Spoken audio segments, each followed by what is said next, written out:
Vamos lá. Menos de futebol. Jogou muito bem com o Brasil. Recuperou, né? Vamos lá então. Então a gente estava. Eu vou chamar a atenção para duas coisas, né? Que é o seguinte, a primeira coisa a gente está terminando um pouco, assim, nós trabalhamos 2 aulas sobre o setor de Higgs, a questão do dublê, só queria chamar a atenção aqui que nós tínhamos colocado, assim, o que a gente vai discutir agora um pouquinho, né? Quer dizer, é a parametrização do Higgs.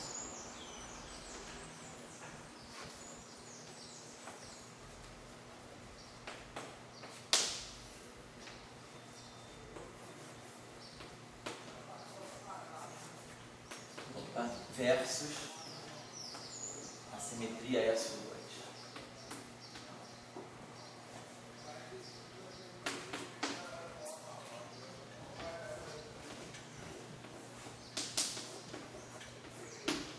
Então eu não vou voltar, quer dizer, aquela discussão que a gente já fez, o acoplamento mínimo do Higgs, tiramos a carga do Higgs, né? Fixamos as cargas do Higgs pelos acoplamentos.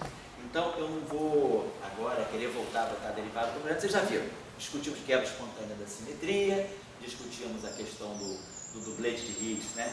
Pegar a solução de mínima energia, e a gente terminou a aula passada falando o seguinte: nós podemos sempre, né, parametrizar um certo vetor. A gente pode pegar a simetria SO2, né? A gente pode pegar um vetor tipo de SO2 e escrever da seguinte maneira: se a gente pegar,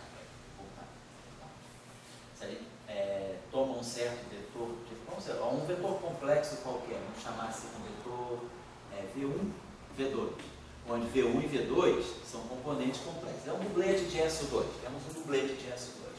E aí a gente viu que a gente podia sempre, né, escrever esse dublete de SO2, né, pensando que eu posso colocar aqui uma transformação genérica de SO2 atuando nesse vetor.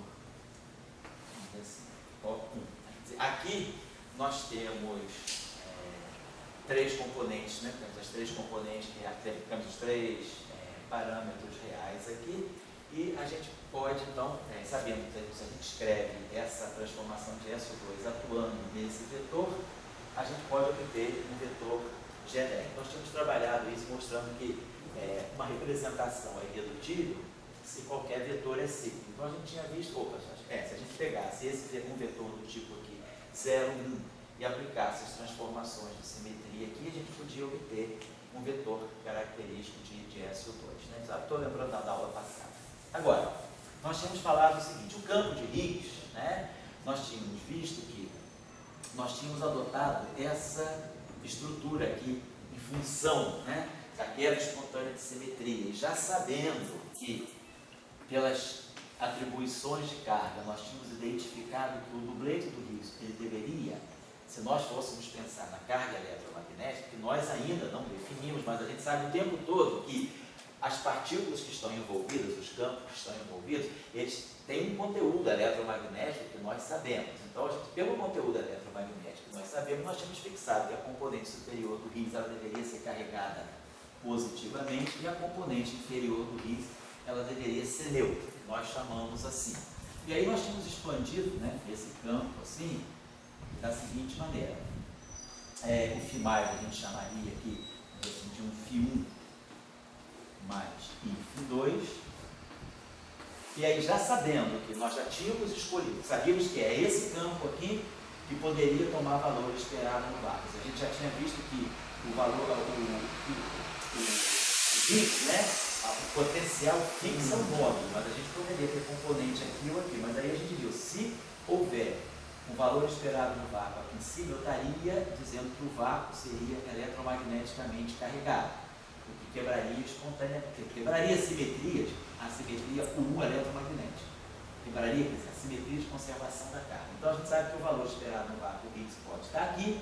Esse campo é um campo complexo, e aí a gente resolveu, vamos tomar um vácuo muito particular. Qual é o nosso vácuo? Nós escolhemos a nossa configuração de vácuo de Higgs, vamos colocar assim, o Higgs no vácuo, para nós, a gente resolveu escolher dessa forma assim, 0 e aqui um V real. Nós nem consideramos o Higgs, já que a gente pode considerar o que basta é que aqui embaixo tem um campo, um número complexo com módulo V. Mas aí a gente resolveu tomar o V real, não é problema nenhum. Escolha de vácuo. Tem vácuos, infinidade de vácuos equivalentes, todos com a mesma energia. Eu escolho um real. E aí a gente viu que a gente podia escrever esse campo aqui da seguinte maneira: V mais H. Então a gente colocou, a gente estava dizendo o seguinte, que o campo aqui de baixo, que é complexo, a parte real dele, ela tem um valor esperado no vácuo. Então a parte real verdadeira dele é uma flutuação em torno do vácuo. E aqui a gente pode colocar a componente IF3. Então foi essa, né, a parametrização que a gente deu para o nosso Higgs, em vista, né, da configuração de vácuo que nós escolhemos. Então, essa parametrização aqui, vou colocar essa observação, esta parametrização do Higgs,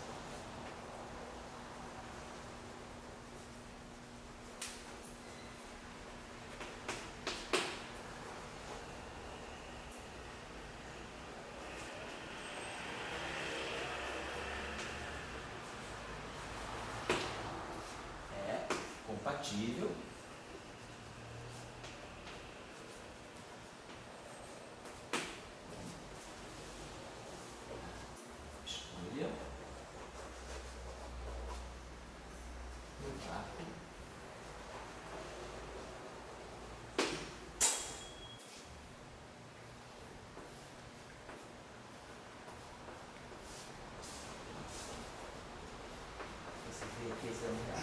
Então a gente fez essa escolha de fato e parametrizou o Higgs dessa maneira, né? Então vamos colocar assim. Então a gente estaria dizendo, né? Vamos colocar assim. Então a gente, na aula passada a gente quis mostrar a seguinte coisa. Esse nosso Higgs aqui, então, ele poderia ser escrito assim, né? 0V mais H, vamos dizer aqui, φ1 mais φ2 e aqui o H mais I.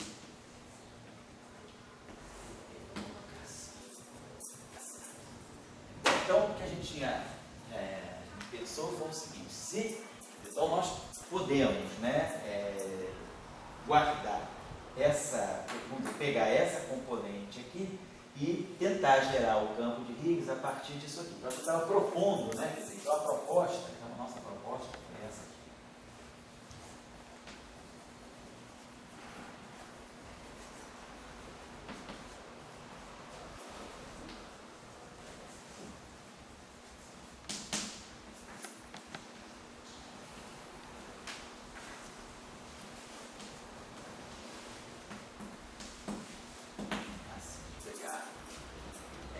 Temos essa, se a gente pegar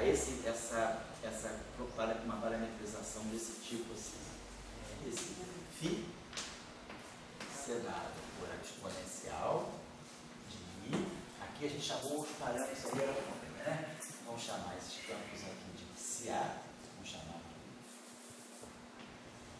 psi-A sobre V, sigma A sobre 2, assim, e isso aqui, calculando em 0, assim, V mais H. Então, o que a gente está dizendo é o seguinte: o campo de Higgs depende de 4 parâmetros reais. Aqui. Os 4 parâmetros reais estão aqui, H, e aqui eu tenho 3 parâmetros reais. Né? Então, o que a gente está querendo mostrar é o seguinte, que essa forma que está aqui, né? 1, 2, 3, 4, ela pode ser reconduzida a isso aqui, usando aquela ideia que eu tinha falado na aula anterior de como colocar uma transformação de SO2. A gente já tinha, inclusive, discutido que isso era possível no caso desse campo aqui, adquirir valor esperado no vácuo no nulo, senão a gente teria uma singularidade na transformação. E aí o que a gente pode pensar é o seguinte: a gente expande só para lembrar aqui, o que está em jogo aqui. A gente expande essa exponencial em primeira ordem. Então, o termo de primeira ordem dele é 1. Eu posso botar, se vocês quiserem, quando eu escrever isso aqui, assim, ó, V mais H, vou botar assim. E isso aqui de 3. Então, se a gente expande esse termo aqui em primeira ordem, então a gente vai ter aí. Primeira ordem tem 4. Oi? Aqui tem 4 parâmetros. Então, o campo de Higgs depende de 4 parâmetros reais. 1, 2, 3, 4. Esse aqui é o valor esperado no vácuo. Aqui é a mesma coisa, só fiz uma soma. Quebrei aquele dublete, nesse dublete, mais esse dublete. Isso aqui é uma identidade. Tá bom. Agora eu estou querendo dizer o seguinte, que essa parte aqui, eu estou jogando para essa exponencial. Como? Vamos ver como é que eu posso reconectar essa expressão aqui, que vem do meu conhecimento do que é uma transformação de SO2, com essa parametrização do campo de Higgs. O que a gente quer mostrar é que essa parametrização é compatível com essa. Como? O primeiro termo dessa expansão é a identidade. Tem 3 e 4. Tem 3 parâmetros aqui e um aqui, então eu não perdi os parâmetros, estou mantendo o número de graus de liberdade. O primeiro termo daqui é a identidade. Então, identidade vezes isso está dando esse termo. E o segundo termo é o termo da primeira ordem na expansão. Vou colocar ele aqui. Então, o termo de primeira ordem na expansão aqui é I, vou botar assim, sobre V. Por que eu coloquei esse V aqui? Esse Si aqui é um campo. Quero que isso aqui seja um campo. O que a gente diz? São campos escalares, são 3 escalares. O que a gente espera? Que o campo escalar tem dimensão de massa. A dimensão canônica do escalar é massa. Como V tem dimensão de massa, se eu não colocasse esse V aqui, eu teria aqui 3 campos sem dimensão. Essa exponencial aqui, o expoente do exponencial é adimensional. Como esses campos todos aqui são campos escalares genuínos, eles deveriam ter dimensão de massa. E eu estou transferindo esses campos aqui, quero mostrar que essa exponencial ela pode estar representando os graus de liberdade desses campos aqui. Então eu esperaria ter aqui campos escalares com dimensão de massa. Então eu coloco esse V aqui só por uma questão de acertar a dimensão. Colocando esse V, como ele tem dimensão canônica de massa, os 3 campos que se vão ter dimensão de massa. Então, a massa sobre massa, o expoente está adimensional. É só isso que eu estou chamando a atenção. Então fica aqui esse I sobre V e o XA. Vamos botar aqui sobre 2V, botar sobre 2V. E aí vamos ter o XA sigma. A gente já sabe como fazer isso. Vai ser uma matriz aqui, né? Vai ser aquela matriz, colocando aqui Xi3 menos Xi3. Aqui, Xi1 menos Xi2. Xi1 mais isso. Eu estou só querendo chamar a atenção disso, porque isso às vezes nos livros aparece de uma forma meio batida, corrida, e não fica clara a questão do gauge unitário. Então eu estou dizendo que essa exponencial em primeira ordem, claro, mais termos de ordem, si ao quadrado, que eu vou dar expressão. Então vou estar desprezando os termos de ordem si ao quadrado. Então aqui, vamos expressar, vamos trabalhar em primeira ordem nos campos, e isso aqui vai estar atuando em 0, V mais H. E nós vamos querer apenas considerar os termos que são primeira ordem nas flutuações. O que está acontecendo aqui? Eu quero chamar a atenção para não parecer uma mera transformação algébrica. Quando a gente está escrevendo o campo de Higgs tem essa estrutura, a gente está dizendo que esses campos aqui, eles, como o H também, são flutuações, né? A gente sabe que numa teoria clássica a gente tem os campos clássicos. Quando a gente vai para a teoria quântica, o que a gente espera que os campos quantizados sejam? Os campos quantizados, eles são as flutuações com respeito à configuração de mínima energia. Então a gente já viu, para manter a simetria de Lorentz, eu não posso ter configuração de vácuo não trivial nem para spinor, nem para vetor, nem para tensor. Só campos escalares e descarregados podem ter uma configuração de vácuo não trivial para não quebrar a simetria de Lorentz e também para não quebrar a simetria de conservação da carga elétrica. Então, quando a gente escreve um campo quântico, a gente já pressupõe que ele seja uma flutuação. Nesse caso, como esse campo tem um valor esperado no vácuo não zero, ele deve ser uma flutuação com respeito a esse vácuo. Como nós escrevemos esse vácuo dessa maneira, a configuração não trivial está aqui, então eu estou colocando essa flutuação, é a flutuação com respeito que oscila, né? Flutua com respeito a V, e esses aqui são todos flutuações, que tem um valor esperado no vácuo. Todos esses campos aqui, Φ1, os Φ, vamos colocar assim, Φ1, Φ2, Φ3, e o H, todos eles têm configuração trivial no vácuo. A configuração não trivial do vácuo está aqui no V. O resto é tudo flutuação. Como eles são flutuações, eu vou trabalhar sempre em primeira ordem nas flutuações. Eu vou quantizar essas flutuações. Como isso aqui já é um termo de primeira ordem na flutuação e pode encontrar esse aqui, quer dizer, o outro termo já seria segunda ordem, por isso que eu joguei fora. Eu quero estudar só as flutuações em primeira ordem, que são essas flutuações que nós vamos quantizar. Então, quando nós atuarmos com esse operador, com essa matriz aqui, Nós vamos ter aqui I sobre 2V, e aí a gente vai ter aqui, esse trem vai dar zero aqui. Então, esse cara aqui, ó, batendo aqui, vai dar segunda ordem. Então, vai sobrar aqui para nós Vx1 menos I Vx2. Aqui embaixo deu esse aqui, deu zero, esse aqui deu isso aqui. Esse aqui dá zero, e aqui embaixo vai dar menos que se 3V. Então, colocando aqui mais, desprezando os termos que são segunda ordem nos campos, segunda ordem nas flutuações. Segunda ordem nas flutuações. Que são o quê? Campos X e campos H. Estamos desprezando esse termo aqui. Bom, então o que a gente está vendo aqui é o seguinte, vamos trazer esse I aqui para dentro, vamos reescrever, vou apagar isso que está aqui em cima, só para aproveitar isso que está aqui embaixo, né? E colocar aqui o seguinte, vamos botar. Então esse V vai cancelar em todo lugar.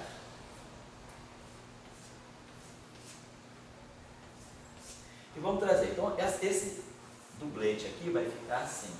Ele vai ficar X1, vamos dizer, X1 sobre 2, e aqui vai ficar mais que C2 sobre 2. E esse terminho vai ficar menos que C3 sobre 2. Menos I, C3 sobre 2. Então, o que a gente está observando é o seguinte, que o primeiro termo a gente gerou a partir da identidade, a gente gerou esse termo. E o segundo termo é a primeira ordem dessa exponencial batendo em cima, né, atuando nesse vetor aqui, que produziu aqui para nós isso aqui, primeira ordem nas flutuações. Os V's se cancelaram. Então, o que a gente pode identificar é o seguinte, aqui, o que a gente pode identificar é que eu posso imaginar, quer dizer, esse Φ1 está ligado ao Φ1. Quer dizer, o Φ1, então, né, ele é identificado com X1 sobre 2. Não, perdão, o contrário. Né? O Φ1 é a parte real, é identificado com X2 sobre 2. A parte imaginária, que é o Φ2, ele é X1 sobre 2. É a parte imaginária, X1 sobre 2. Né? Então, o Φ2 faz o papel do X1 sobre 2. E aqui eu tenho Φ3. Então, o Φ3, né, para mim, é menos C3 sobre 2. Então, o que nós estamos dizendo é o seguinte, que ao escrever esse campo dessa forma, e tendo comparado essa expressão com essa, eu posso dizer o seguinte, né, que eu posso, então, identificar os meus parâmetros X, né, com os campos X. Na verdade, eu estou dizendo que quer dizer, eu estou fazendo aquela expansão agora, ou seja, vamos dizer, o X1, vou botar até melhor, fica mais claro assim, o X1, vou botar aqui. Então, o que a gente viu é que esse X1 aqui vai fazer o papel de 2 vezes o campo Φ2, o parâmetro X2, que eu vou colocar aqui, vai ser 2 vezes Φ1, e o parâmetro X3 vai ser menos 2 vezes Φ3. Ou seja, deixa eu fazer isso aqui. A gente estaria dizendo, no fim de tudo, a gente estaria dizendo o seguinte. O Higgs para nós, então, nós vamos poder escrever o nosso Higgs dessa forma. Ele vai ser exponencial de, vamos botar assim, I sobre V.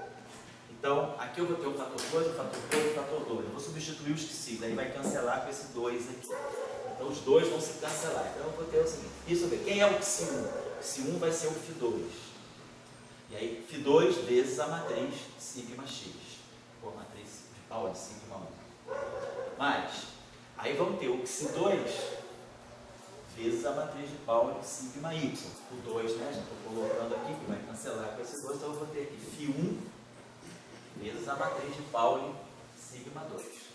E depois o X3 vai ser menos Φ3, a matriz de Pauli, sigma 3. É isso que eu estou dizendo. E isso tudo aqui, atuando em 0, V mais H. Então a gente está dizendo que nessa situação, a já tínhamos visto na aula passada que nós não podemos sempre, não é sempre permitido escrever um campo complexo como sendo uma parte tipo radial e a parte de fase, né? E viu que essa parametrização só é possível se esse campo aqui tiver configuração de vácuo não trivial. Se tiver configuração de vácuo trivial, a gente viu que tem uma singularidade nessa transformação, e aí a gente não consegue dizer que a física escrita em função de Φ e Φ é equivalente à física escrita em função de Φ1 e Φ2. A gente já tinha chamado a atenção para o teorema de Salam-Cabefucci. Então, ficamos com isso aqui. Nós vamos trabalhar, vamos adotar essa expressão aqui para o nosso campo de vista. Então, esse é o ponto de vista que a gente está adotando. Isso eu estou querendo dizer aqui. Então, isso é um detalhe, eu estou colocando esses detalhes com um pouquinho mais de cuidado, porque a teoria eletrofrágil, ela tem alguns aspectos de teoria de campo que não ficam claros, não aparecem na QCD, não aparecem na QED, são muito particulares da própria estrutura da teoria eletrofrágica, né? Porque tem essa simetria combinada com esse Higgs. Então, eu estou só chamando a atenção, porque numa teoria de campos, às vezes, a gente, quando vai definir um lagrangiano, o nosso sistema através de certos campos, pode acontecer da gente introduzir variáveis, né, que são, podem ser, vamos dizer, espúrias, né? Eu estou querendo dizer até que não estou querendo usar a palavra espúria, variáveis que são superabundantes. Para descrever, talvez, o Higgs, para escrever o Higgs, eu preciso de um dublete completo. Então, eu tenho 4 campos reais, Φ1, Φ2, Φ3 e H. Beleza, a pergunta é, dada a simetria do problema, será que todos esses campos realmente são necessários? Então, o que nós estamos dizendo é o seguinte, nós temos a simetria SO2 e temos a simetria O1. Deixa eu apagar isso aqui. E vamos observar o seguinte. Nós tínhamos lá o dublete, só para lembrar, nós tínhamos lá o dublete left. Neutrino left, elétron left. Tínhamos visto que a transformação SO2 desse dublete era dada dessa forma. E aqui os parâmetros, os geradores da transformação Essa é a transformação SO2 do dublete left. Tínhamos visto a transformação U1 do dublete left. É uma transformação que a gente tinha colocado desse modo, exponencial de I, o parâmetro da transformação, aí a gente diz que esse dublete tem uma carga Y left atuando no left. Então essa coisa lá das aulas iniciais. Então são as transformações SO2. Eu estou usando linha, né? Mas não deveria usar linha, porque são duas transformações distintas. Mas a pena é imaginar que ou eu faço a transformação SO2, separadamente faço a transformação. Isso para o setor left. Quando a gente olhar o setor right, a gente vê o setor right não tem simetria SO2, ele é singlete de SO2. Todos os geradores são zero. Mas ele é carregado segundo a hipercarga frágil. A gente colocava aqui que ele teria uma carga YR. Então, seriam as transformações do setor, né, do left para right, e aqui a transformação do dublete left. Depois nós tínhamos os campos de ambiguos. Né? E aí a gente lembra que a gente tinha os campos BMA, e aí a gente sabe que a transformação dos BMAs, né, uma transformação infinitesimal de SO2, né, a transformação normal de SO2, a gente escreve desse modo. A matriz de SO2, o BMI, R-1, e aqui aquele termo mais, né, I, R, BMI de R-1. Isso é quando a gente escreve o campo, né, em forma de álgebra válida. Aqui eu estou dizendo que o meu BMI é BMA sigma A.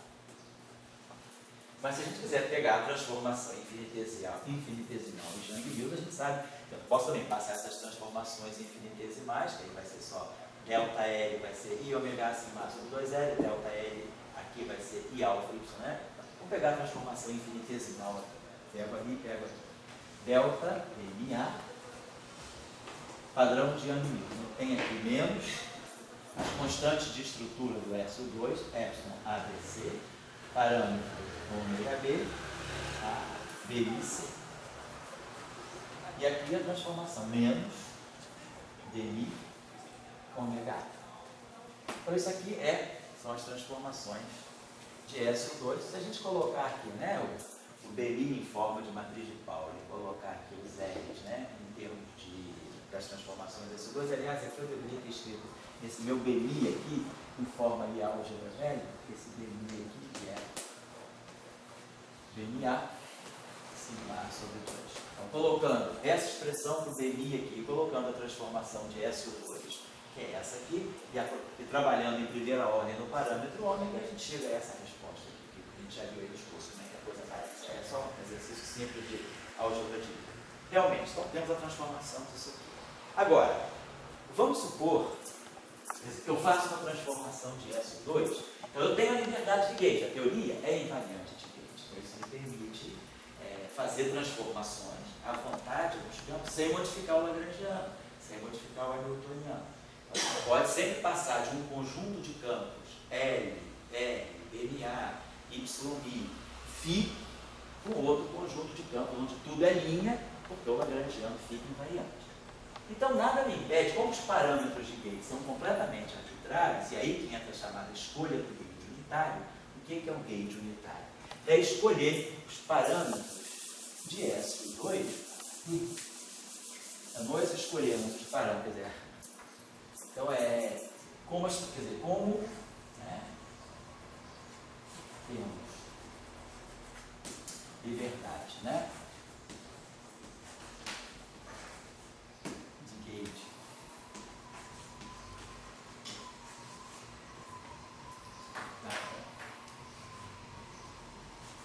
por transformações, vamos colocar assim, transformações arbitrárias, né?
Sem perder essa medida do lagrangiano. Posso sempre fazer a transformação do lagrangiano invariante, né?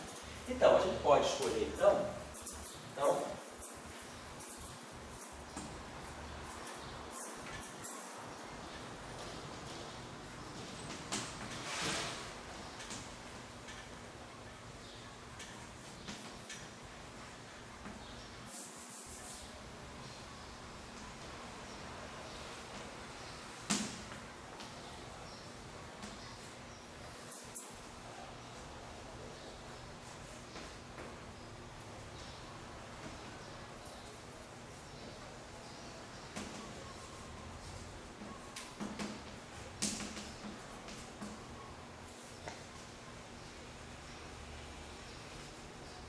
tomando ômega 1. Então, eu posso tomar ômega 1, eu vou ter aqui igual a 2φ1 sobre V, ômega 2, antes, né? Ômega 2 vai ser ômega 2, se eu fizer essa também. Então podemos fazer o seguinte, tá bom? Simplificar isso aqui colocando, tomando ômega A igual a menos CA. Quando a gente tinha nossa transformação de SO2, a exponencial de I ômega A sigma A sobre A, CA sobre V. E a nossa parametrização, isso que está aqui para nós, era isso aqui, né? Esse φ que está aqui, só porque nós abrimos assim, mas esse φ que estava aqui era para nós I. se A sobre V, sigma A sobre 2, atuando em 0. Então, se eu escolher a transformação de SO2, eu vou fazer uma transformação em cima de todos os campos, uma transformação de SO2 com esses parâmetros de SO2 fixados por esses campos. Como aqueles parâmetros são completamente arbitrários e são locais, eu posso escolher eles exatamente igual a esses campos aqui. De tal forma que a transformação de SO2 batendo aqui, agora eu sei quem são esses ômegas. Eu sei, aí eu vou fixar, vou ter uma transformação de L para L', vou ter essa transformação aqui em inglês, vou ter essa transformação dos campos de gauge. Só que quando eu fizer isso, eu vou ganhar esse fininho. Só que o meu fininho agora vai ser a exponente, que ele é um dublete de SO2, então vai ser a transformação de SO2 atuando no φ. Quando a transformação de SO2 nesses parâmetros aqui atuar aqui, ela vai cancelar essa exponencial. E meu Higgs vai ficar simplesmente 0, Z mais H. Então isso aqui. O que significa isso? Que eu fixei os parâmetros de SO2. Eu estou então passando por uma nova descrição do modelo, em que ao invés de trabalhar com os campos originais, eu vou trabalhar com todos os campos transformados segundo SO2, porque aí que reside a moral da simetria de gauge. Eu posso fazer transformação de gauge em todos os campos e não alterar o lagrangiano, não alterar o hamiltoniano. Então eu fiz isso. Eu transformei todos os campos segundo SO2. Então eu vou passar agora a trabalhar com todos os campos linha, e é como se eu não tivesse feito nada em termos de lagrangiano. Só que o meu campo φ, ele perde essa fase aqui. Então esse aqui, então isso aqui é o que a gente chama da expressão, quer dizer, é o campo de Higgs no chamado gauge unitário. O que significa, então, por que isso é uma escolha de gauge? Isso é uma escolha de gauge porque os parâmetros de gauge agora já não são mais arbitrários. Eu escolhi eles dentro de uma dada situação. Eu escolhi eles justamente para matar as fases do campo de Higgs. É exatamente como a gente faz na eletrodinâmica. Na eletrodinâmica, a gente tem um potencial amigo. E aí a gente pode, tem a transformação de gauge. Então eu posso passar do psi', que é a nossa transformação de fase, exponencial de I, alfa, a carga aqui do campo psi, vezes psi. E aí a gente passa do ami, né, do a linha mi, igual a mi, menos dv alfa. Essa é a transformação de gauge que a gente faz. Se a gente está com um campo ami genérico, a gente sempre pode.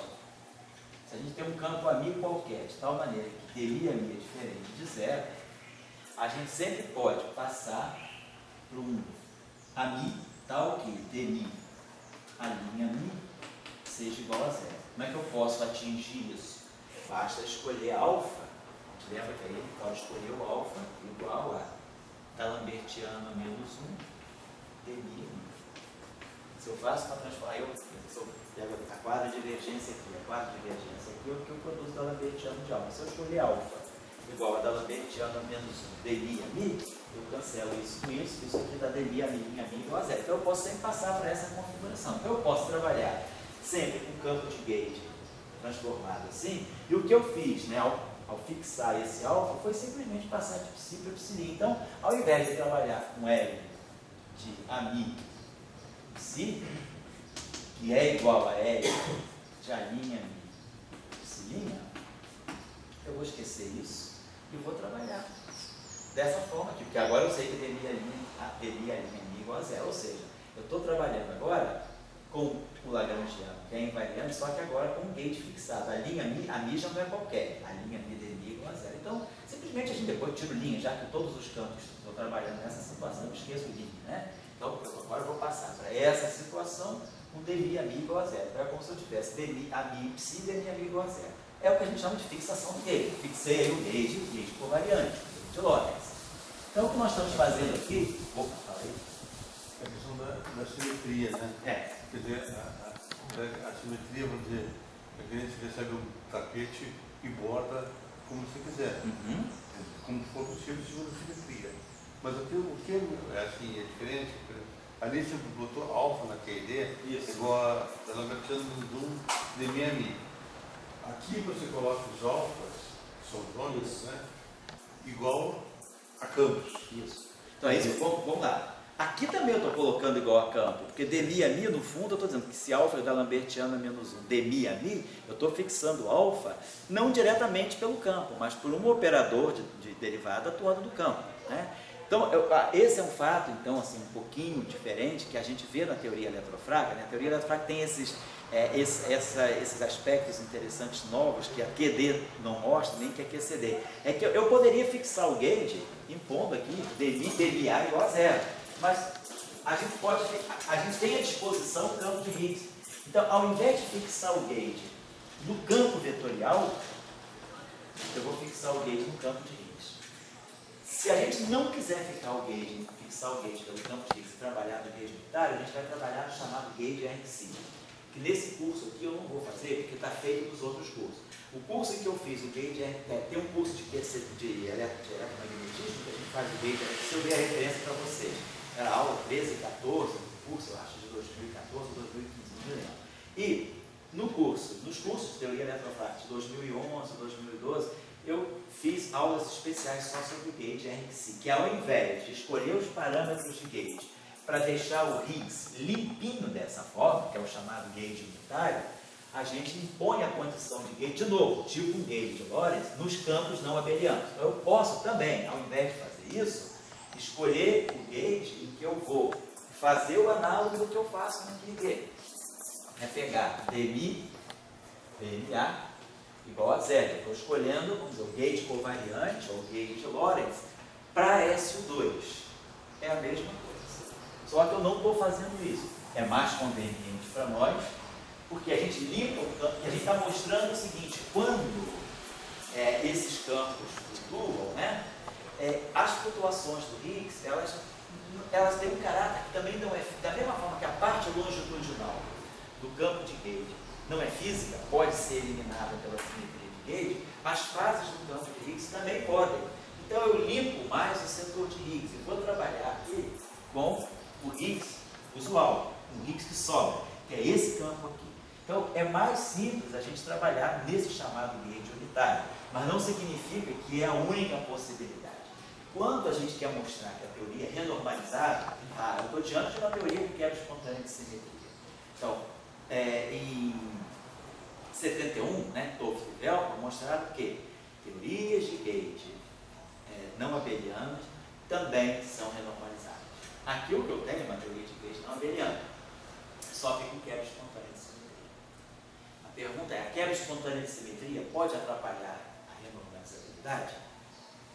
Poderia, mas não atrapalha. Por quê? O que a quebra espontânea da simetria faz? Ela destrói a simetria do Lagrangiano? Não. Ela destrói a simetria do vácuo? Sim, o vácuo não tem a simetria. Mas qual é a consequência da quebra espontânea da simetria? Por ela não respeitar o vácuo. É ela gerar massas. Ela vai gerar massas, como a gente já viu, para o setor de leptons e para o setor de bósons de gauge. Quando ela gera massa, ela mexeu com o espectro. Só que quando eu vou olhar a renormalizabilidade é uma propriedade de altas energias, tão altas quanto eu queira, de tal maneira que as massas se tornam desprezíveis. Então, quando eu vou estudar a renormalizabilidade de uma teoria, eu já estou numa situação em que eu não vejo a simetria quebrada espontaneamente, porque eu posso imaginar que todas as massas podem tender a zero sem erro, porque as energias são tão altas, eu vou para a energia de 10 a 16, 10 a 17 GeVs, quando as massas estão na faixa de 10 a 2 GeVs. Então, eu estou numa situação em que as massas são praticamente zeradas e a simetria é restaurada. Então, se houve quebra espontânea da simetria, não é um problema, porque a renormalizabilidade é altas energias, e a altas energias eu vejo a simetria restaurada. Ou seja, ela é renormalizada, porque já se mostrou que a teoria de Young são renormalizadas. A quebra espontânea da simetria, então, ela não afeta a renormalizabilidade. Outras quebras, sim. A quebra espontânea, a quebra explícita, sim, porque eu estou quebrando no Lagrangiano. Então, se eu estou quebrando na simetria no Lagrangiano, eu já estou perdendo a simetria de partida. Então, é esse tipo de expediente que a gente está usando aqui, para mostrar que a quebra espontânea não mexe na renormalizabilidade. Só que no gauge RC, no gauge unitário, isso não é explícito. No gauge RC, a renormalizabilidade fica explícita. Então eu diria que para manipulações mais formais, mostrar a unitariedade, mostrar a renormalizabilidade, é mais interessante trabalhar no gauge RC. Mas para fazer fenomenologia, estudar os espalhamentos, estudar os decaimentos, a gente pode sempre trabalhar no gauge unitário. Aí você fala, você trabalha no gauge unitário, você não vê a renormalizabilidade. Eu não vejo manifestamente, mas ela está lá. Então, o que acontece é que se eu trabalho no gauge unitário ou no gauge RC, não é um problema, porque o que é importante da teoria quântica é a matriz S. E a matriz S, ela não apresenta os infinitos, tanto o cancelamento de infinitos que a renormalizabilidade executa, ela é independente de eu estar no gauge unitário ou no gauge RC, porque a matriz S é invariante de gauge. Então, esse é o discurso. A gente pode sempre, se a gente quer fazer fenomenologia, a gente adota sempre o gauge unitário. Se a gente quer fazer outro tipo de manipulação, estudar propriedades, estudar função beta, estudar renormalizabilidade, é mais interessante que o gauge RC. Então, daqui para frente, a gente vai imaginar que nós já fixamos a simetria SO2 e que o campo de Higgs vai ter essa estrutura. Então, quando nós formos agora, aí, eu queria chamar a atenção para uma outra coisa. Deixa eu deixar o segundo, pode falar. Você tira do campo Φ1, Φ2, Φ3, você eliminou pelos Cis. Isso. Então, substituir. Daí a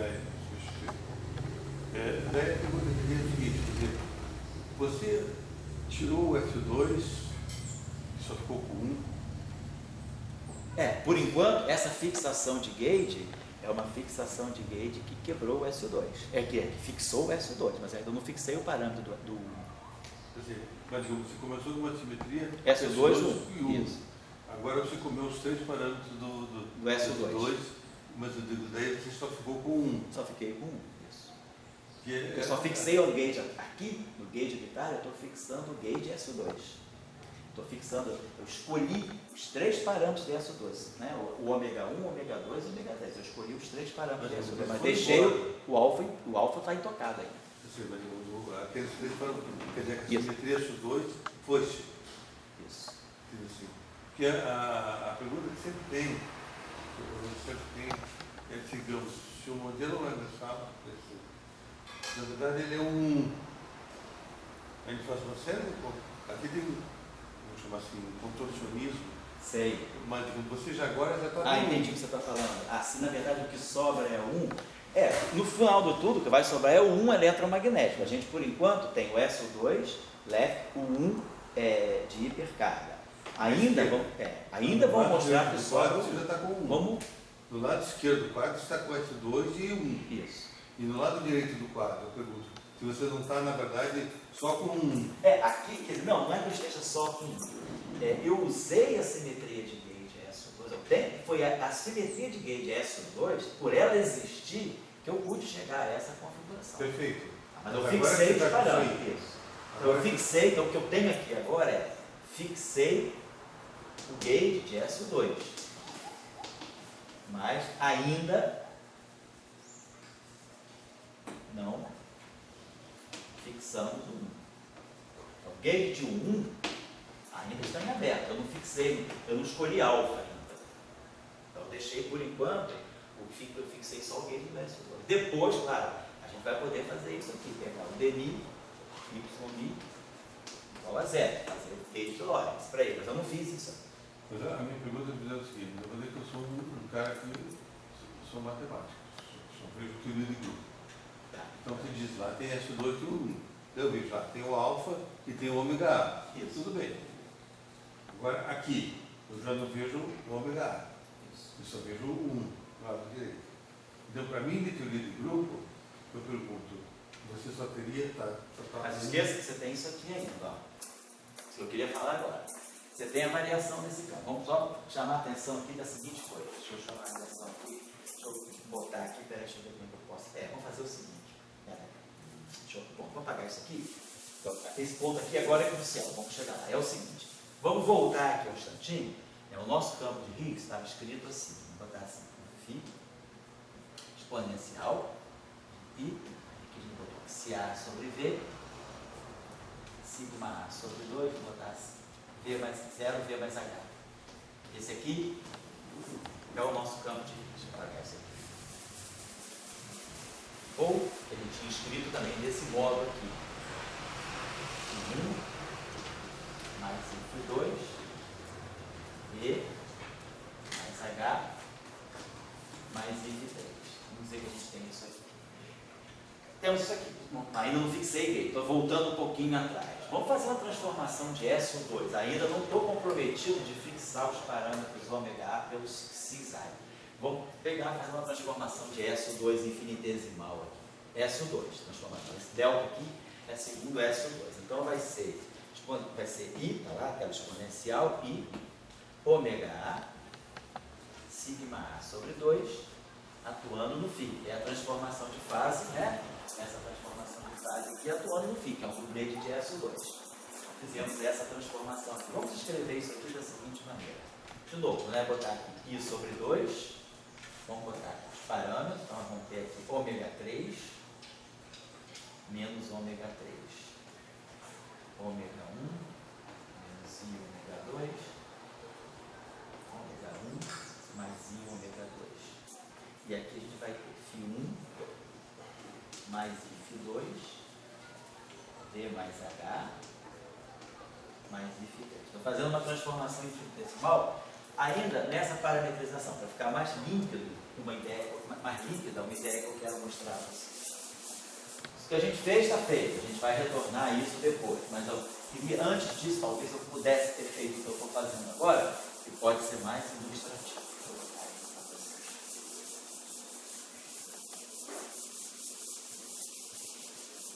Então, se a gente pegar as transformações aqui, então vamos lá. Eu vou atuar com isso aqui. Então, quem vai ser o meu delta? Eu vou ter aqui, ó, delta da primeira componente, o delta de φ1 mais φ2, a variação SO2 desse campo aqui, vai ser essa matriz aqui atuando aqui. Então, vamos ter I sobre 2, I sobre 2, aí vamos ter ômega 3,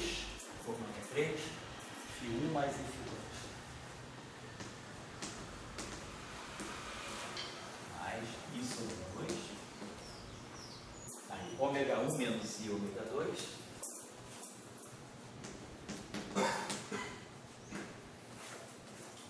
V mais H mais I φ3. Então, essa é a transformação SO2 da componente superior. Vamos fazer parte real, parte imaginária. Então, como que vai se transformar, segundo SO2, a componente φ1? É a parte real dessa transformação aqui. Então, esse aqui vai ficar imaginário, mas esse aqui vai ficar menos ômega 3, menos 1 meio de ômega 3, φ2. Depois aqui, essa parte aqui vai ficar mais 1 meio de ômega 2. Vamos pegar, então, esse aqui. Vamos botar esse I aqui, vamos fazer direto aqui. Então, esse cara aqui vai ficar ômega 1V, vai pegar o I. Ômega 1H, vai pegar o I. Ômega 1 vezes I φ3 vai pegar esse, vai ficar menos 1 meio de ômega 1 φ3. Corrija isso errado. Olha, menos 1 meio de ômega 1 φ3. Estou pegando essa componente aqui com essa aqui da real, então vai ficar imaginário.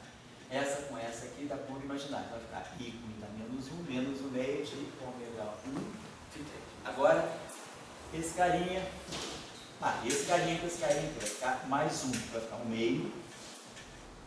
Mais 1 meio de ômega 2. Meio de ômega 2. V mais H. Tá? Depois, esse com esse aqui dá real. E aí vai ficar puro imaginário. Então, a transformação, se eu não errei, você me corrija por gentileza, se eu não errei, a transformação do φ1 é isso aí. Transformação do φ2. Essa é a parte imaginária. Então, esse cara aqui vai ser 1 meio de ômega 3 φ1.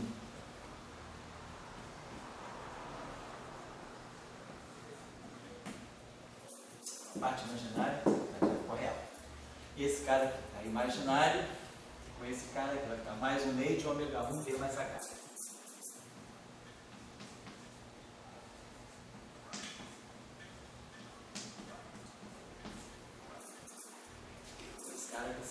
Esse cara aqui ficou real, a gente já viu, ficou ômega 1, presta atenção.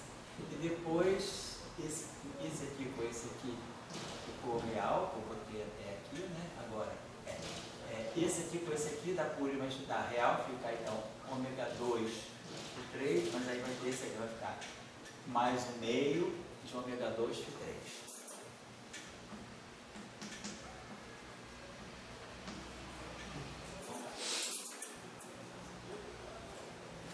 Fazendo isso aqui é importante, é simples, mas também não é banal, não é trivial, e esses detalhes pequenos não estão nos livros, porque talvez os livros achem simples demais, mas eu acho que é simples sim, mas tem conceito aí que a gente tem que, não é só fazer o cálculo é muito simples, mas o conceito às vezes não é tão trivial.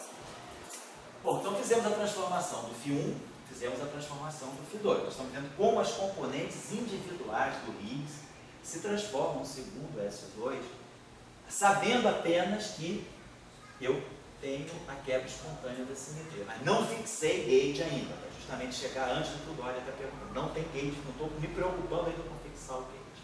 Vamos agora ver a transformação da parte inferior, que é o delta, vou guardar essas duas transformações aqui. Agora vamos fazer o delta de V mais H mais IF3. Obviamente, V é uma constante, V não varia, né? Delta de V é zero. Então, vamos botar do lado direito. Vai ficar I sobre 2. Vou até fazer aqui para poder botar as coisas. Deixa eu fazer aqui desse lado, porque aí vai trazendo os resultados para cá. A gente vai precisar calcular o delta H, vai precisar calcular o delta F3. Para fazer isso, nós estamos fazendo isso aqui. Delta de V mais H mais IF3, né? Que é o delta de H mais IF3, o V é uma constante, né? Então vai ser I sobre 2, ômega 1 mais I, ômega 2, I sobre 2, ômega 1 mais I, ômega 2, F1 mais IF2.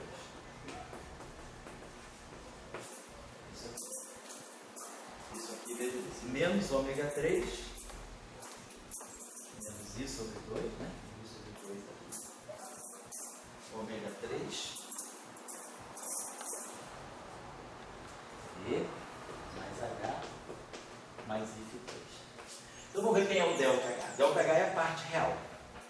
Então, esse cara vai ficar I cuidar 1 vai ficar menos 1 meio de ômega 1 F2. Vai controlando aí junto comigo, gente. Menos 1 meio de ômega 1 F2. Esse pedaço aqui, então, esse cara com esse aqui contribui para a parte real. Esse cara com esse cara aqui contribui para a parte real. Vai ficar menos 1 meio de ômega 2 F1.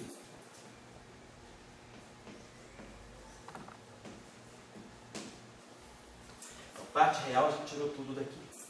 Daqui para a parte real só vai corresponder esse aqui. Menos I me dá 1, vai ficar 1 meio de ômega 3 F3.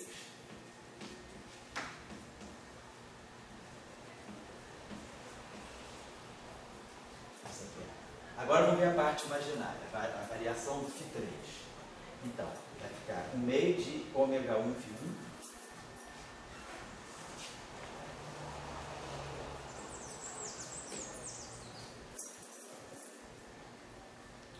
Depois esse aqui dá menos 1, vai ficar menos 1 meio de ômega 2 Φ2.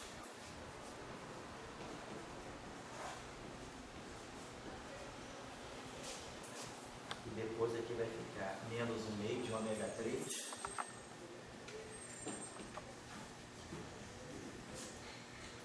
V mais H.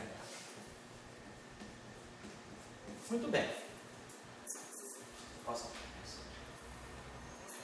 Então nós tiramos, né? Para que fazer isso? Qual é o intuito dessa manipulaçãozinha aí, desse produto matricial aí? É ver individualmente como cada transformação, cada componente do Higgs se transforma. Quem lembra da aula passada, né? Mesmo que se lembra, às vezes não pegou o conceito assim, que ainda é uma coisa meio nova, né? O que eu estou fazendo com isso tudo? Eu estou querendo identificar os bósons de Boltzmann, porque eu quebrei uma simetria espontaneamente. E aí o que nós aprendemos na aula passada? O que é o bóson de Boltzmann? Você acerta o vácuo, aí você dá uma chacoalhadinha no sistema. E o sistema começa a produzir ondinhas, né?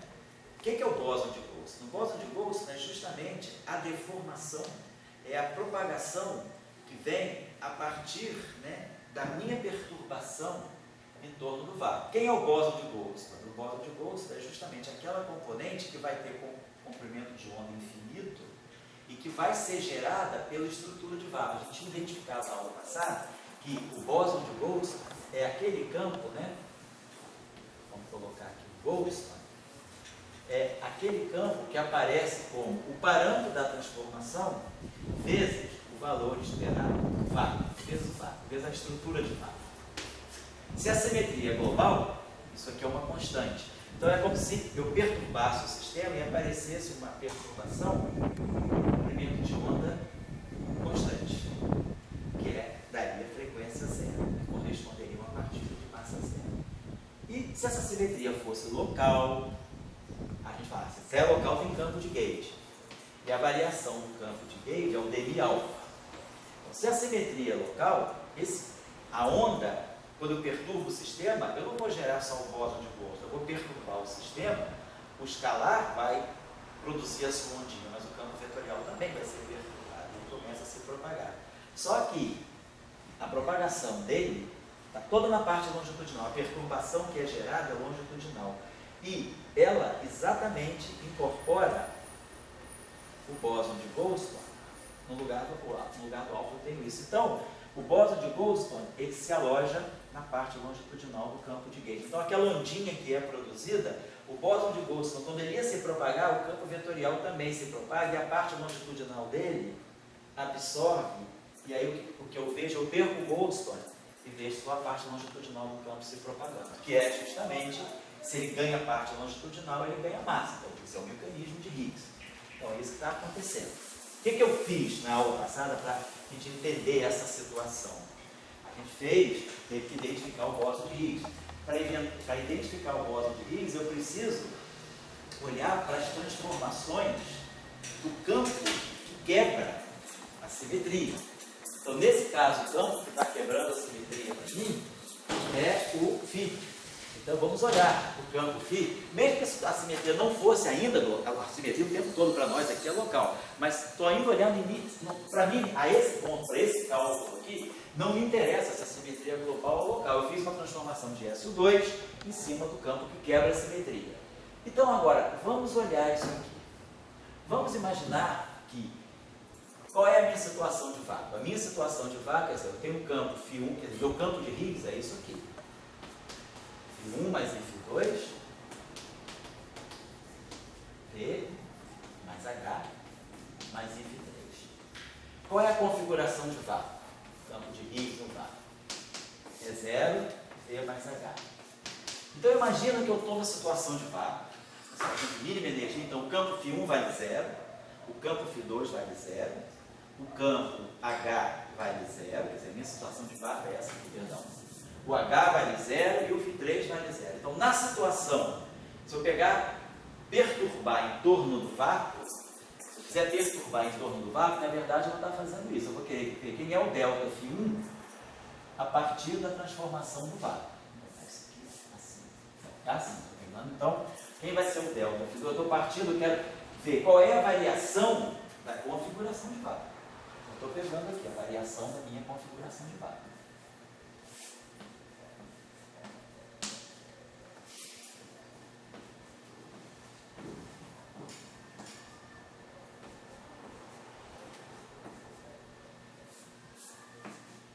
Então, agora eu estou fazendo uma pequena transformação de gauge em torno do vácuo, onde os campos estão bem definidos. φ1 é 0, φ1 é 0, φ1 é 0, φ1 é 0. φ2 é 0 no vácuo, né? φ2 é 0, φ2 é 0. φ3 é 0 no vácuo. φ3 é 0, φ3 é 0. H é 0. Aqui vai sobrar só V.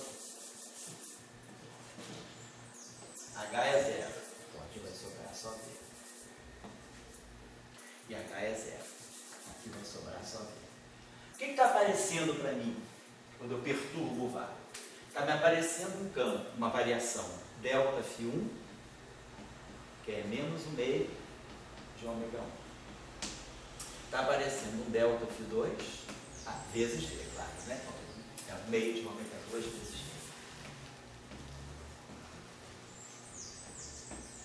Está aparecendo um delta φ2, que é um meio de ômega 1 vezes V. Delta H é zero. E delta φ3 é menos o meio de ômega 3. Então está se reproduzindo algo que a gente já sabia. Quando eu perturbo o vácuo é estável. Então o H é o que mede a flutuação em torno do vácuo. Como o vácuo é estável, o H, a variação do H é zero. Por que a variação do H é zero? Porque o vácuo é estável. Se o vácuo é estável e eu perturbo, o H não vai aparecer como flutuação. Mas as demais componentes que não eram zero, perdão, no vácuo, elas não caracterizam o vácuo. O vácuo é caracterizado explicitamente no setor do V mais H. Então, φ1, φ2 e φ3 variam. Delta φ1 é diferente de zero. Delta φ2 é diferente de zero. Delta φ3 é diferente de zero. Ou seja, aparecem três ondas escalares. Comprimento de onda infinito. Então, assim, tem três bósons de Boltzmann. Três Boltzmanns. O H não é Boltzmann. O H é o campo que está ligado a quem quebra a simetria. Bom, então eu tenho três bósons de Boltzmann. Então, se a simetria for global, essas ondas não aparecem sozinhas. Eu não tenho campo vetorial se a simetria é global. Então, essas ondas aparecem sozinhas e aparecem, então, três bósons de Boltzmann, que é o que a gente aprende em geral no teorema de Boltzmann. Quando eu tenho uma simetria que é quebrada espontaneamente, né, para cada gerador daquela simetria, que deixa que não deixa o vácuo invariante, o vácuo, aqui nesse caso, o nosso vácuo quebrou todas as simetrias, o vácuo não é invariante segundo nenhum gerador, então vão aparecer bósons de Boltzmann. Então tá certo, eu estou reobtendo os bósons de Boltzmann. Simetria global. Está tudo dentro do que a gente sabe. Vamos agora olhar se a situação é local. Se a situação é local, tudo aquilo permanece. Tudo aquilo permanece, só que os meus parâmetros ômega agora são dependentes de t e de x. Então eu estou gerando ondas nos escalares φ1, φ2 e φ3 que não são mais ondas de comprimento de onda infinita. Tem uma dependência de t e x. Então é uma onda que pode ser localizada. Ela não é uma onda que tem comprimento de onda constante. Mas quando eu perturbo e gero essas ondas, eu agora tenho campo de Gates, se a simetria for local. E aí eu vou ter isso aqui também. Na configuração de vácuo, como nós tínhamos falado, se nós estivermos perturbando em relação ao vácuo, eu também tenho que ver qual é a configuração de vácuo dos campos vetoriais. Mas o que nós sabemos? Todos os campos vetoriais no vácuo tem que ser zero para não quebrar a simetria de Lorentz. Eu só posso ter no vácuo, não zero, campos escalares. Então, quando eu fizer a variação dos campos de Gauge, essa parte aqui é zero. Então, o meu campo de Gauge só vai ganhar as ondas longitudinais. Então, meu delta dmi1 vai ser menos dmi ômega 1. Mas quem é ômega 1? Ômega 1 é 2φ2 sobre V. 2 delta φ2 sobre V. Quem é o delta de dmi2? É menos dmi do ômega 2. Quem é ômega 2? É 2 delta φ1 sobre V.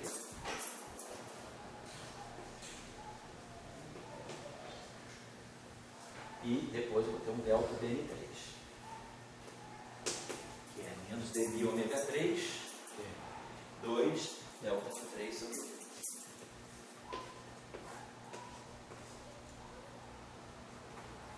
Ou seja, o que está acontecendo? A mesma coisa.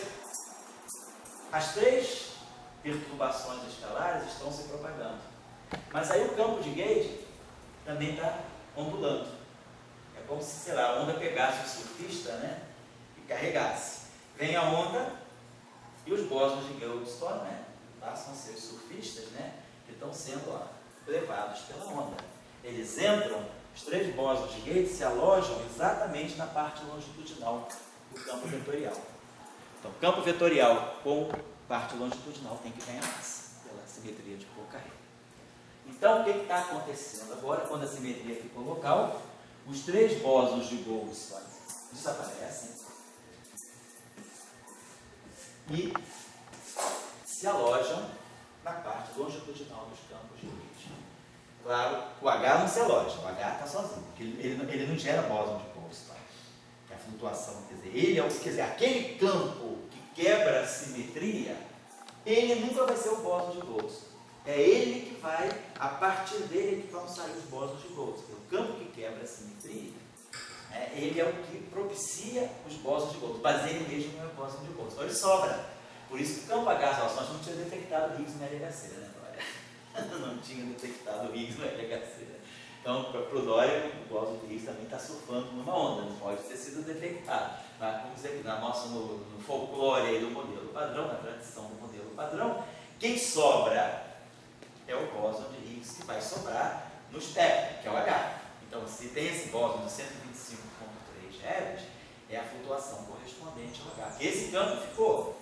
É justamente até o gauge unitário está dizendo isso para a gente. Quando a gente foi trabalhar com φ no gauge unitário, o nosso φ ficou 0 mais H.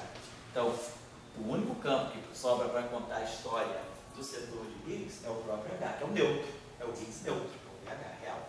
Então, só estou querendo mostrar para vocês uma realização não abeliana do teorema de Goldstone e, consequentemente, do mecanismo de Higgs. Situação de simetria global.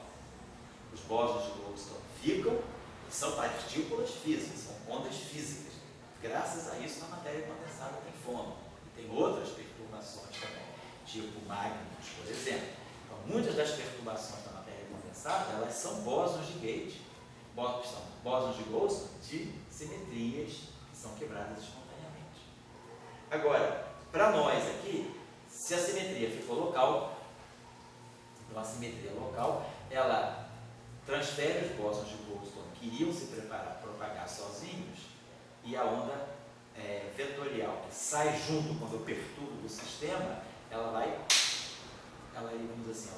incorpora as ondas longitudinais e vão para a parte longitudinal, as ondas escalares vão para a parte longitudinal. É o mecanismo de Higgs agora em sua fase não abeliana. Essa coisa é muito interessante porque antes do próprio teorema de do estudo, né, do bóson de Goldstone aparecer, e antes ainda, claro, do mecanismo de Higgs, o Salan sempre dizia lá, mostrava para a gente que tinha um paper do Anderson, o famoso PW Anderson, a matéria condensada, um paper de 58 do Anderson, muito interessante, que ele estuda plasmas na matéria condensada, e ele se pergunta nas conclusões do paper, o paper deixa uma coisa interessante, ele fala, não sei o que está acontecendo. Ele tinha uma simetria 1 local. E ele tinha um bóson que deveria ser bóson de Goldstone. E ele falou, o bóson desapareceu. E ele deixa essa questão lá. O que está acontecendo que o bóson de Goldstone, quer dizer, a partícula escalar, ele nem chamava de bóson de Goldstone, porque eu não tinha tido o teorema ainda, mas teria uma partícula, o espectro deveria exibir uma partícula escalar, e ela não exibe, essa partícula desaparece. Por quê? Isso em 58.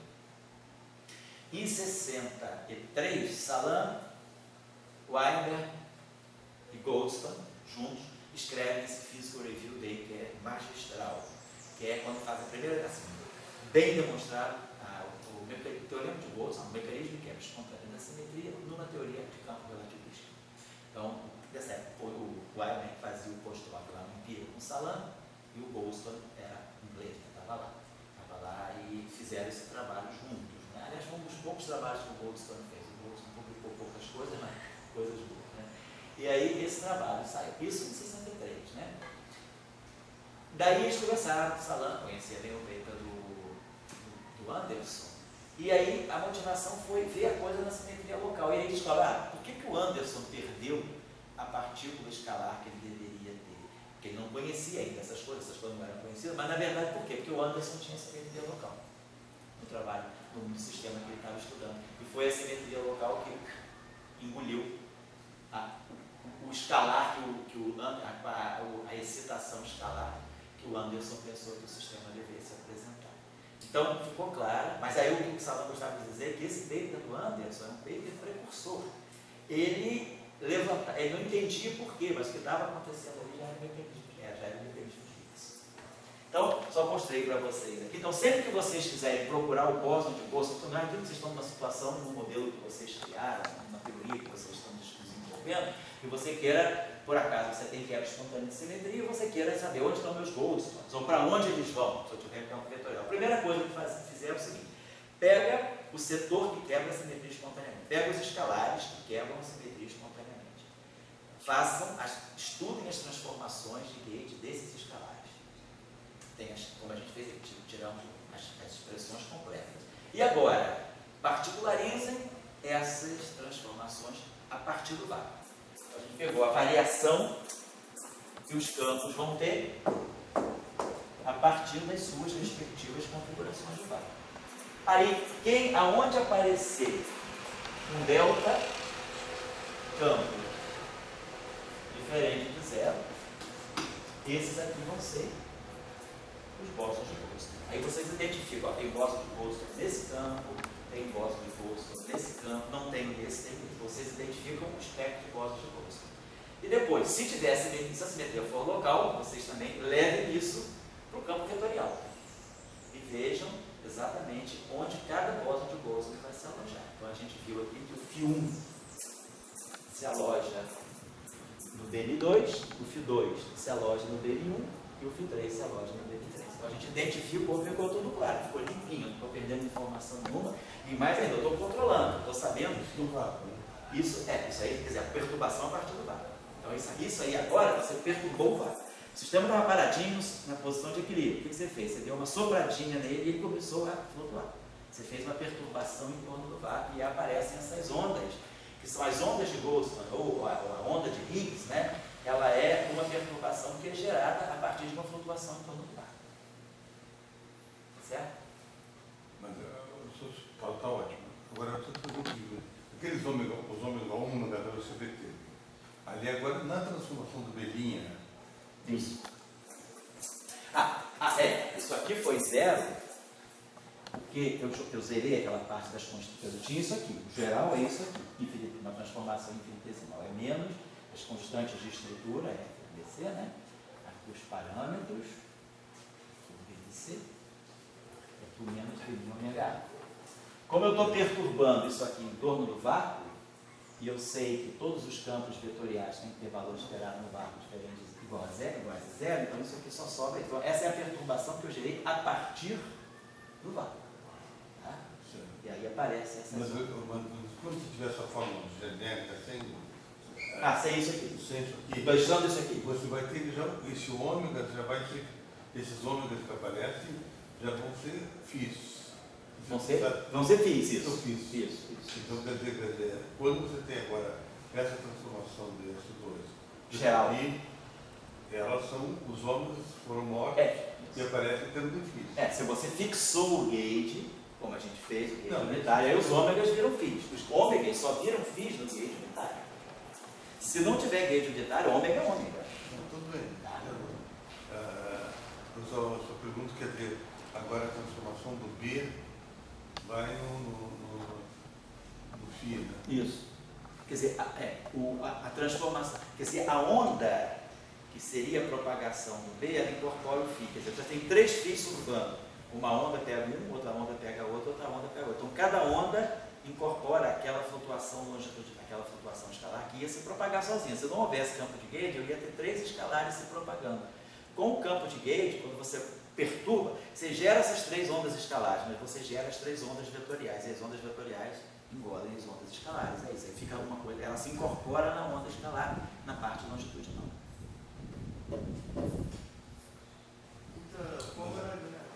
Eu vou lá.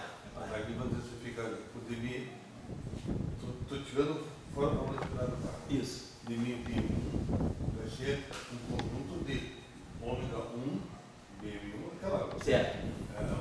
Uma história de tudo. Isso. Vai estar tudo, vamos dizer, enfim, quer dizer, o ômega foi embora, você já não tem mais ômega e tudo fica em termos de φ. Isso. Quer dizer, o B se transforma no φ. que está acontecendo assim, quando você estuda, você não está fixando isso. Tchau, a gente se fala então amanhã. Tchau, um abraço. Bom aniversário lá da irmã, né? Legal, beleza, tchau aí. Então, quando a gente perturba em torno do vácuo, na verdade, aquilo que é a onda escalar, ela é o parâmetro. O que você está falando é verdade. O parâmetro, ele se identifica com a perturbação. Quer dizer, na verdade, aquele parâmetro ele é a perturbação que gera. Quer dizer, quando você perturba em relação ao vácuo, as 3 ondinhas escalares que você gera, elas são dadas, na verdade, por uma mistura entre o parâmetro e a configuração de vácuo do H. Então, aquele campo que não se torna bóson de Goldstone, ele está dando para você a configuração de vácuo, é o H, está ligado ao H. O H é a flutuação em torno do V. Então, quando você gera o φ1, essas ondas, longe dessas ondas de Goldstone, então aqui essas ondas escalares, quem está dando o caráter a elas são os parâmetros. E aqui o que eu estou estudando, eu não estou fixando o gauge aqui, não estou fixando o ômega 1 como sendo φ1, não estou fazendo fixação de gauge, eu estou fazendo uma pequena transformação de simetria, uma perturbação gerada, né, que é uma transformação de simetria em torno do vácuo. É isso que eu estou vendo como que o vácuo se transforma sob uma transformação de simetria. Quer dizer, o vácuo é 0, V mais H, 0, φ1 é 0, φ2 é 0, φ3 é 0. O H é 0. Então, o meu vácuo é isso, é 0V. Eu quero ver, já que a simetria é quebrada espontaneamente, a variação do vácuo não pode ser 0. O vácuo não é simétrico. A variação do vácuo é diferente de 0. Quando eu faço a variação do vácuo, no fundo eu estou fazendo a variação daqueles campos em torno do vácuo, botando tudo aqui, φ1 igual a 0, φ2 igual a 0, φ3 igual a 0 e H igual a 0. Então o que eu fiz aqui, isso que está aqui, é a variação do vácuo. Então a variação do vácuo é a ΔH continua 0, mas o ΔΦ1, ΔΦ2 e ΔΦ3 não são 0. Isso é a variação do vácuo. Então a onda de Goldstone nada mais é do que a variação do vácuo, do que a perturbação em torno do vácuo. É isso que é o conteúdo. E aí quando eu vou para lá, eu levo esses ômegas aqui. Mas isso não está significando que eu estou fixando o gauge. Fixar o gauge é outra coisa. Se eu fosse fixar o gauge, eu já nem teria φ1, φ2, φ3. Eu teria só o H. Quando eu fixo o gauge, meu campo de Higgs deixa de ter essa parte superior. Meu campo de Higgs, no fundo, passa a ser só a componente inferior do dublete. Então, é isso que eu ia agora colocar para vocês. Aí isso é importante. Vai lá para a dúvida, Otávio, porque de repente eu posso juntar com a do Noé. Quando você está trabalhando em vácuo, aí, quando não tem massa, é mais fácil de você excitar. Isso. Aí quando ele ganha massa, aí ele desaparece da gente, porque você vai ter energia de repouso. Né? Isso, exatamente. Você ganha partículas com energia de repouso. Aí ele sai de perto. Isso, exatamente. É isso mesmo. Está caindo aí, cantando aí. Vai atenção, pode voltar isso na próxima aula, não tem problema. Bom, então, só chamei a atenção disso, só para lembrar. Aí vocês, deixa eu pagar isso aqui. Eu queria chamar a atenção de vocês pelo seguinte, agora, vamos então isso aqui foi um parênteses que quebrou um pouco o fluxo, assim, a linha de discurso que eu ia ter. Né, mas não tem problema, eu acho que a pergunta do Dória foi boa que nos fez até elucidar essa série de entrar nesses detalhes aí que às vezes não ficam claros. Né? Agora, então o que a gente está fazendo? A gente mostrou que pegou a quebra espontânea da simetria antes de fazer a fixação do gauge unitário. Isso é independente. Eu quebrei a simetria espontaneamente, variei completamente o meu campo de Higgs para poder identificar em cada componente aonde eu vou identificar vou encontrar bóson de Goldstone. Aí vi, realmente encontrei 3 bósons de Goldstone, e aí vi que esses bósons de Goldstone se alojam aqui, então já está claro o panorama para mim. Eu tenho campos vetoriais com parte longitudinal. Essas ondinhas longitudinais que o campo vetorial adquire, elas provêm da flutuação, da perturbação em torno do vácuo. Então, meu sistema